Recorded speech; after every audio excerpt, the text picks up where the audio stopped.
Hi hello ನಮಸ್ಕಾರ ವೀಕ್ಷಕರೇ, DD9 ನ್ಯೂಸ್ಗೆ ಸ್ವಾಗತ ಸುಸ್ವಾಗತ.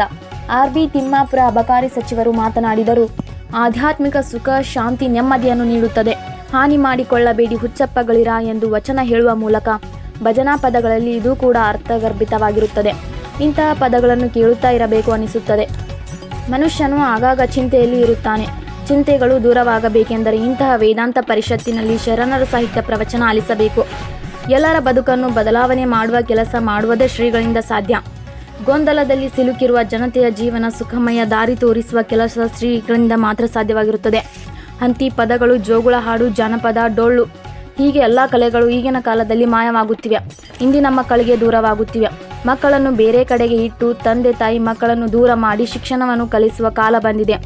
ಆದರೆ ನಮ್ಮ ಬದುಕು ಜನ್ಮ ನೀಡಿದ ಸ್ಥಳದಲ್ಲಿ ಶಿಕ್ಷಣ ಮುಗಿಸಿದರೆ ಮಾತ್ರ ತಂದೆ ತಾಯಿಗಳ ಪ್ರೀತಿ ವಾತ್ಸಲ್ಯ ಇರುತ್ತದೆ.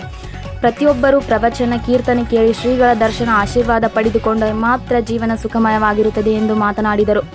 ಸಂಪಾದಕರು ದಿಲೀಪ್ ದಾಶಾಳ್. ಮುಂದಿನ ಸುದ್ದಿಯೊಂದಿಗೆ ಮತ್ತೆ ಭೇಟಿಯಾಗೋಣ. ನಮಸ್ಕಾರ ವೀಕ್ಷಕರೇ. ನಮ್ಮ ವಿಷಯ ಏನೈತಿ, ಒಂದು ಕ್ವಾರ್ಟರ್ಗೆ ಅರ್ಥ ತಾಸಿದೆ, ಆದರೆ ಅದು ಒಂಥರ ಖುಷಿನೇ ಇರುತ್ತೆ. ಇದು ಸುಖ ಶಾಂತಿ ನಮ್ಮಲ್ಲಿ ಕೊಡ್ತಕ್ಕಂಥ, ಶಾಂತಿ ಬರ್ತಕ್ಕಂಥ ಇದು ಖುಷಿ. ನಾವು ಬರ್ತಾ ಅಲ್ಲೇ ಕೇಳ್ತಿದ್ದೆ ಅಪ್ಪಗಳು ಪ್ರವಚನದ ಮಾತು. ಮಾನವ ಜನ್ಮ ಕೊಟ್ಟರು, ಹಾನಿ ಮಾಡಿಕೊಳ್ಳಬೇಡಿ ಹುಚ್ಚಪ್ಪಗಳಿರಂತೆ ಭಜನಾ ಪದ ಮಾತಿನ ಒಂದು ಒಳಾಂಗಣ ಹಾಗೆ ಇತ್ತು, ಹಾಗೆ ಅಂತಕ್ಕಂಥ ಭಾವನೆ. ಬದುಕು ಭಗವಂತ ಕೊಟ್ಟಿದ್ದಾನೆ,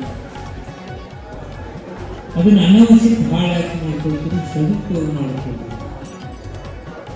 ಎಷ್ಟು ಅರ್ಥಗರ್ಭಿತವಾಗಿರುತ್ತದೆ ನಮ್ಮ ಸಂಸ್ಥೆಗಳ ಮಾತು. ನಾವು ಭಜನೆ ಪದಗಳನ್ನು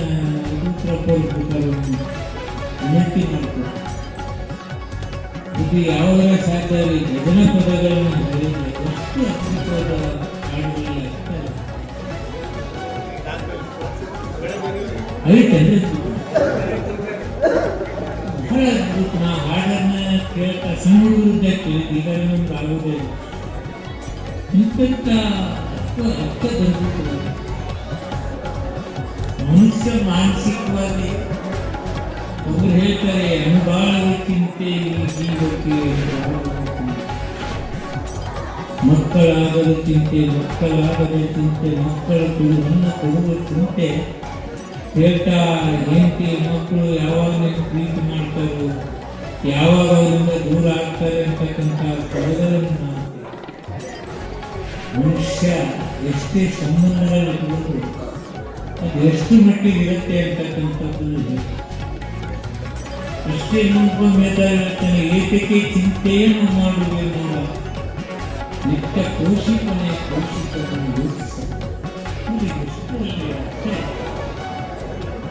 ಮನುಷ್ಯನ ಚಿಂತನೆಗಳು ಹಂಗೆ ಹೋದ್ರೆ ಹಂಗೆ ಹೋಗ್ಬಿಟ್ಟು.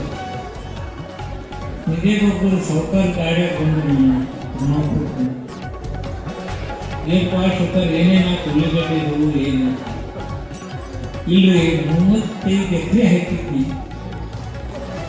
ಬರೇ 25 ಲಕ್ಷ. ಇಲ್ಲ ಅಂದ್ರೆ ಸುಖ ಎಕರೆ 50,000 3 ತಿಂಗಳಾಗ ಬಂದಿದ್ದ ನನ್ನ ಖುಷಿ ಏನು ಇಲ್ಲಿ 35 ಲಕ್ಷ. 25 ಲಕ್ಷ ಬಂದ್ರೆ ಖುಷಿನೇ ಇಲ್ಲ. ನಿನ್ನ 10 ಲಕ್ಷ ಬಂದ ಚಿಂತಂದ್ರೆ ನೀವು ಯಾವಾಗಲೂ ಆ ಚಿಂತೆ ಒಳಗೆ ಇಂಥವೆಲ್ಲ ಎಲ್ಲಿ ಪರಿಹಾರ ಆಗ್ತವಂದ್ರೆ ಇಲ್ಲಿ ಪರಿಹಾರ.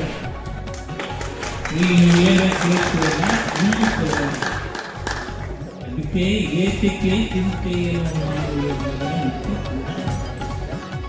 ಇನ್ನೊಬ್ಬ ಹೇಳ್ತಾರೆ, ಅನುಭಾವದ ಚಿಂತೆ. ಬದುಕೆಷ್ಟು ನೋಡಿ ನಾವು ಬಂದಿಲ್ಲ. ಏನ್ ನಿತ್ಯ ನೋಡ್ತಕ್ಕಂಥ ಬದುಕನ್ನು ನೋಡಿ ಅಲ್ಲೇ ಒತ್ತಾಡಿ ಹೊರಗೆ ಬರುವುದಿಲ್ಲ.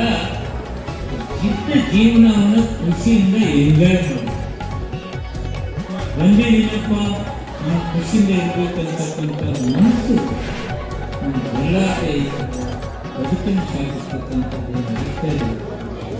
ಅದಕ್ಕೆ ಶರಣಾಗಿ ಸಾಗುತ್ತಬೇಕು ಅಂತಹ ಪ್ರವೃತ್ತಿ. ನಿಮ್ಗೆ ಎಷ್ಟು ದಿವಸ ಸೇರ್ತೈತೆ ಗೊತ್ತಿಲ್ಲ, ಒಂದು 8, 4, 3 ದಿವಸ ಇರಲಿ. ಇದನ್ನ ಒಂದು 4 ದಿವಸ ಒಳ್ಳೆಯ ಬದುಕನ್ನು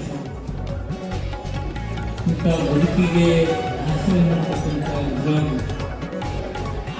ಬುದ್ಧಿ ಇಂಥದಕ್ಕಾಗಿ ಕಲ್ಯಾಣ ಮಾಡ್ಕೊಳ್ತಾವ ಇಂಥ ಬುದ್ಧಿ ನಾವೆಲ್ಲ ಮಾನ ಕಡಿದು ಅದ್ರಾಗ ತಿಂದು ಒಂದು 10 ಮಂದಿ 20 ಮಂದಿ 10 ಬಡ್ಡಿದ್ದು 20 ಬಡ್ಡೆ ಜಗಾಡಿ ಈ ಯಾವ ಕೂತಿರ್ತೀವಿ ಆದ್ರೆ ನಮಗೂ ಒಂದು ಸೇವ್ ಮಾಡ್ಕೊಂಡು ಅಡ್ಡಾಡೋ ಜಾಗದಾಗ ಎಲ್ಲ ದೊಡ್ಡ ದೊಡ್ಡ ವ್ಯಕ್ತಿಗಳನ್ನು ಶ್ರೀಮಂತರು ಮಧುನ ಮಧುನ